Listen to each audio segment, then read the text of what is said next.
प्यारे मित्रों, आज हम आपको एक ऐसा सच्चा सा प्रतीत होने वाला और रोंगटे खड़े कर देने वाला वाकया सुनाने जा रहे हैं जिसे सुनकर आप सोचने पर मजबूर हो जाएंगे कि क्या सच में इंसान इतना गिर सकता है। ये कहानी बताती है कि हर राक्षस जंगल में नहीं रहता, कई बार वो घर के आंगन में ही पलता है। ये घटना है धर्मपुर नाम के एक छोटे से गांव की। धर्मपुर में रहने वाली एक गरीब, संस्कारी और कर्मठ विधवा महिला का नाम था शांति देवी। शांति देवी का पहला पति कई साल पहले गुजर चुका था, जिससे उनका एक बेटा था विक्रम। पति की मृत्यु के बाद उन्होंने दूसरा विवाह किया, जिससे उन्हें 5 बेटियां हुईं, सभी सुंदर, सुसंस्कारी, मर्यादित और धार्मिक। लेकिन दुर्भाग्य ऐसा कि दूसरा पति भी अकाल मृत्यु का शिकार हो गया और शांति देवी एक बार फिर विधवा हो गईं। शांति देवी मिट्टी के छोटी से घर में अपने बच्चों के साथ रहती थीं। दिन भर दूसरों के घरों में झाड़ू पोछा, बर्तन, कपड़े धोकर जो थोड़ा बहुत मिलता उसी से बच्चों का पेट भरता। उनका बड़ा बेटा विक्रम भी घर में ही रहता था। बेटियां उसे भैया कहकर बुलाती थीं और शांति देवी उसे अपने बेटे की तरह ही मानती थीं। सब कुछ सामान्य चल रहा था। तभी एक दिन ऐसा तूफान आया जिसने पूरे घर की नींव हिला दी। एक दिन शांति देवी की सबसे बड़ी बेटी पूजा की तबीयत अजीब रहने लगी। कमजोरी, चक्कर, उल्टियां। गरीब माँ उसे कस्बे के वैद्य के पास ले गई। जांच के बाद वैद्य ने जो कहा, उसने शांति देवी के पैरों तले जमीन खिसका दी। आपकी बेटी गर्भवती है।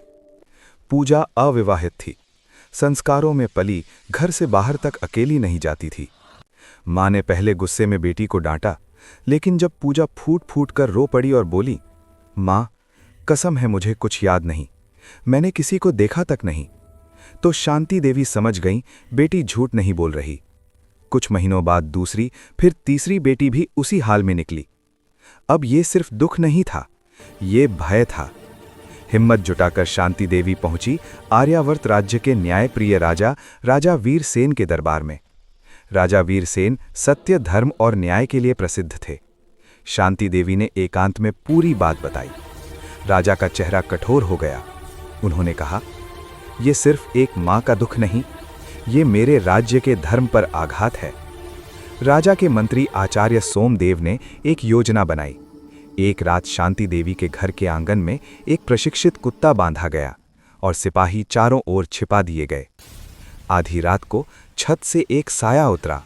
कुत्ता भौंक उठा। सिपाहियों ने उस व्यक्ति को दबोच लिया। जब चेहरा खुला तो शांति देवी की चीख निकल गई। वह कोई और नहीं, विक्रम था। दरबार में विक्रम ने अपराध स्वीकार किया। उसने जड़ी बूटियों से बेटियों को बेहोश कर वर्षों तक अपराध किया था। राजा वीरसेन ने बिना हिचक कहा, जो अपनी बहनों की इज्जत लूटे वह मानव नहीं, राक्षस है। एक ही वार में न्याय हुआ।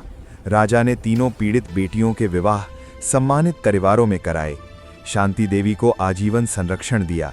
राजा बोले, मेरे राज्य में हर बेटी मेरी बेटी है। चुप्पी अपराध को बढ़ावा देती है।